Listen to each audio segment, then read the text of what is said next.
In this presentation, we will review el presente perfecto del indicativo, present perfect indicative that you learned a few days ago. And then we're going to learn the forms and use of the present perfect subjunctive, el presente perfecto del subjuntivo.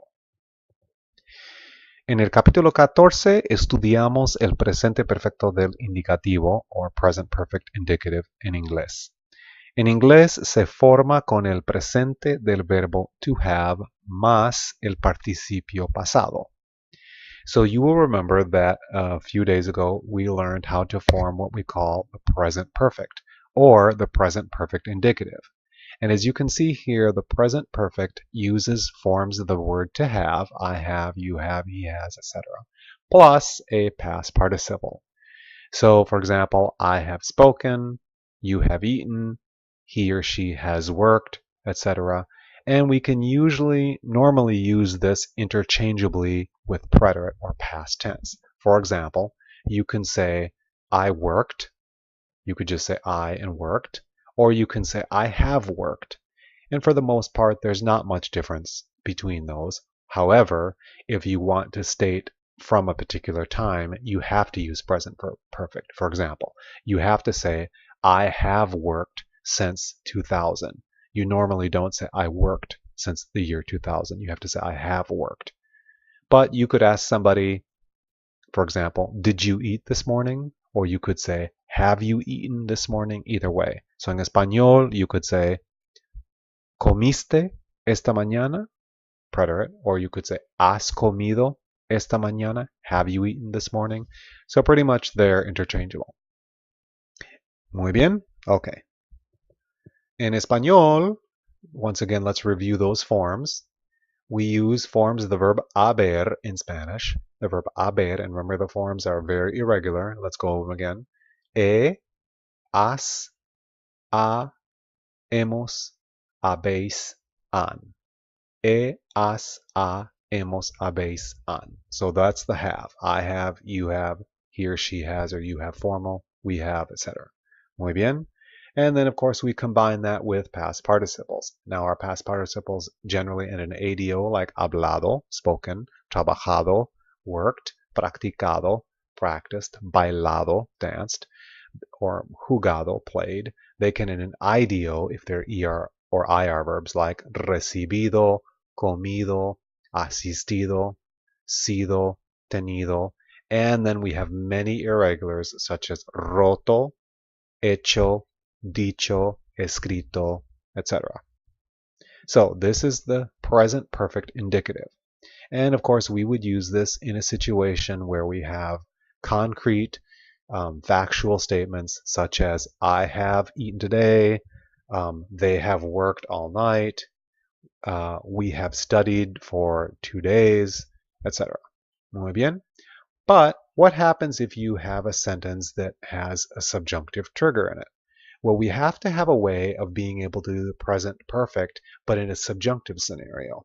So we have in Espanol what we call the present perfect subjunctive. So it's going to be used in pretty much similar cases, but when there's a trigger for subjunctive. Now we're going to look at some examples here so you can see the difference between present perfect indicative and present perfect subjunctive. So for example, his favorite team has won 2 soccer games. So his favorite team has won. Here we have an example of present perfect has won. There's the form of the verb have, and there's the past participle won, has won. And there's nothing in this sentence that is subjunctive. This in Spanish we will see is completely indicative. Su equipo favorito ha ganado 2 partidos de fútbol. So ha ganado es presente perfecto del indicativo. This is present perfect indicative. It's just the translation of has won, ha ganado. And there's nothing in this sentence that triggers subjunctive.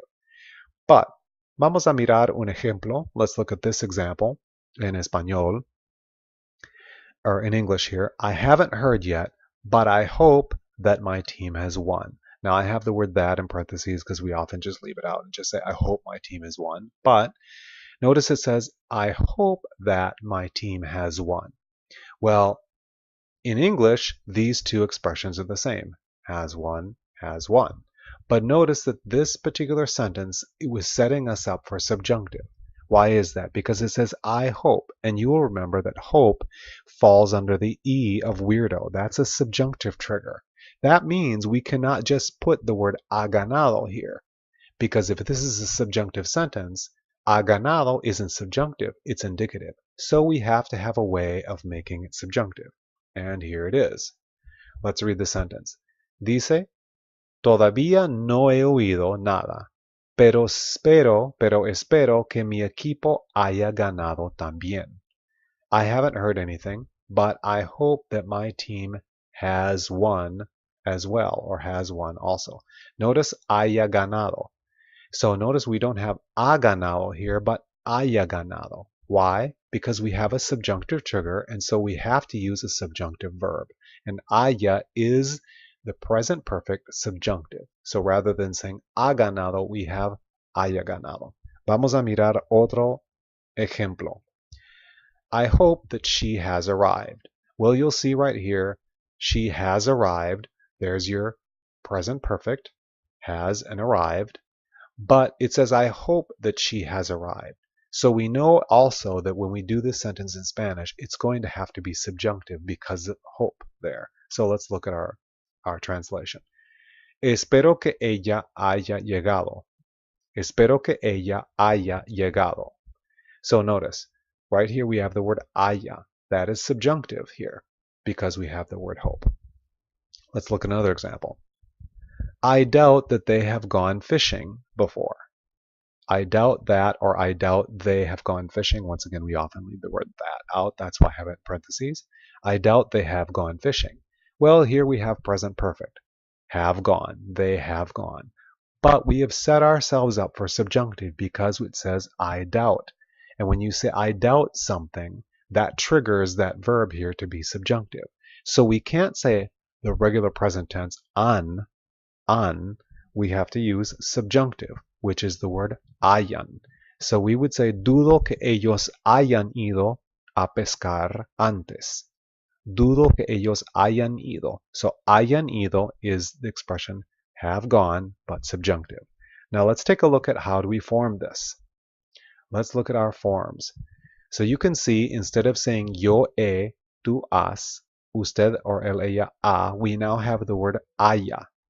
So when you see H-A-Y-A, and you can see in our yo form H-A-Y-A, and then all of them have H-A-Y-A in them, that is how you would say have or has, but in the subjunctive form. So let's practice them. Haya, hayas, haya, hayamos, hayáis, hayan.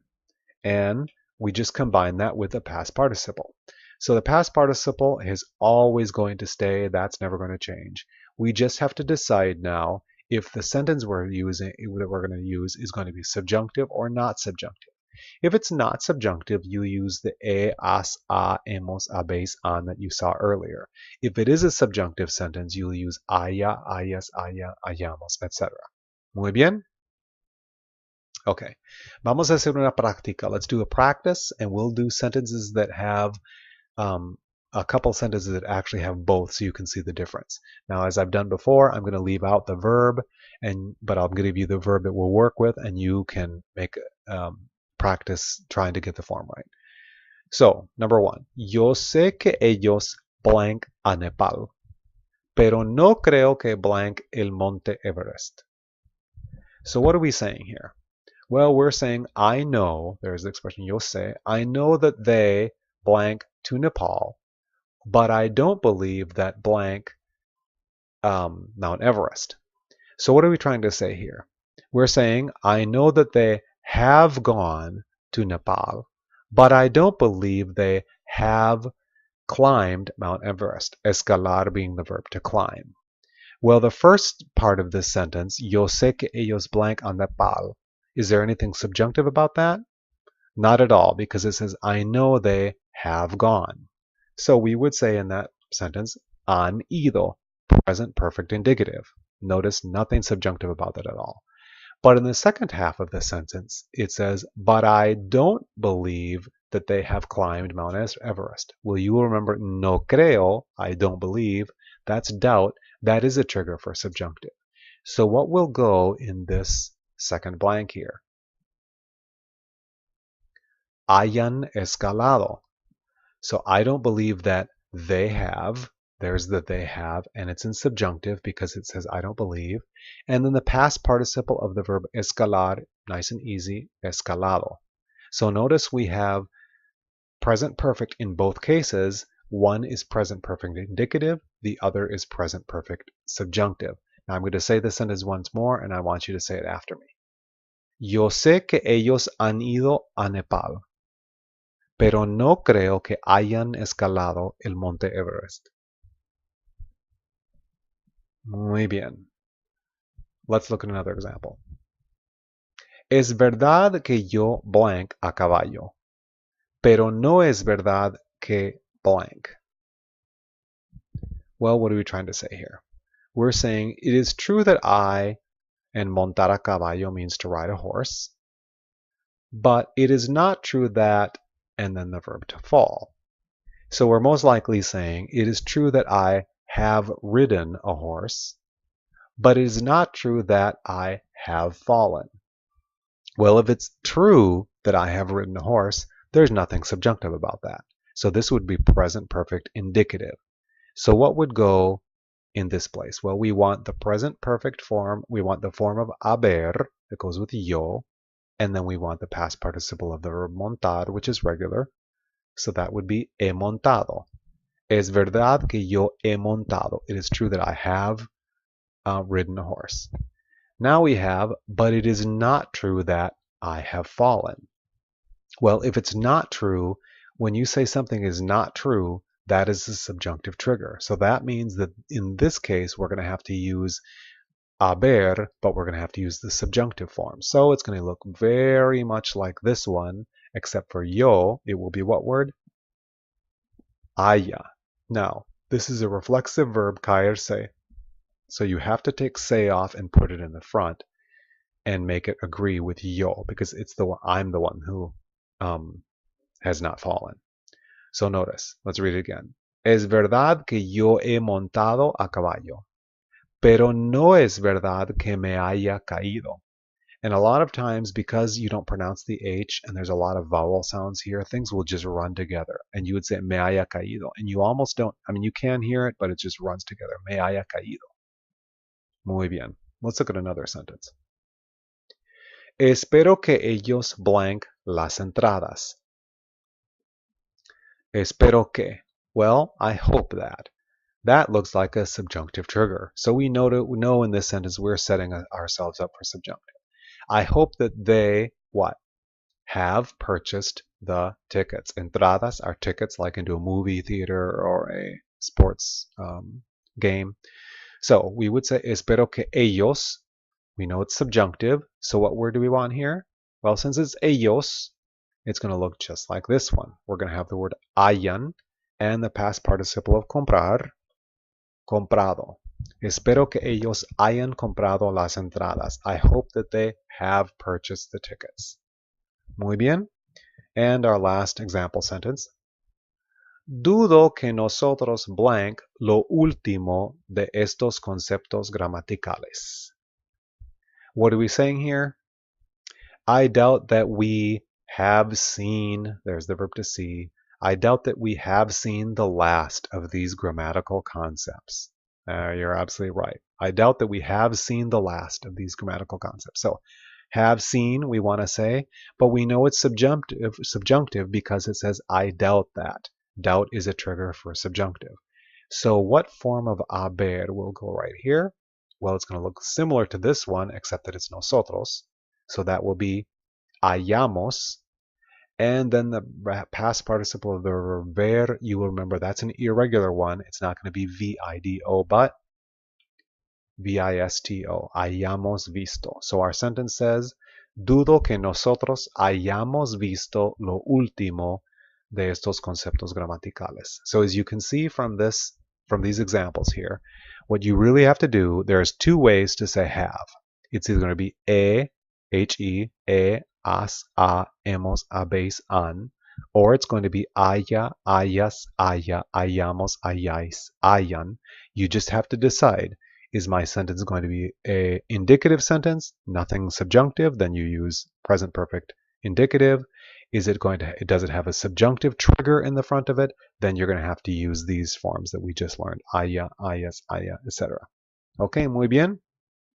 I hope that explains to you the difference between present perfect indicative and present perfect subjunctive. You know when to use one or the other. You've already learned a lot of the things that trigger subjunctive, so that shouldn't be an issue. And hopefully with practice from the book, you'll be able to understand and use both of these concepts. Muchas gracias por su atención y nos vemos en la próxima presentación.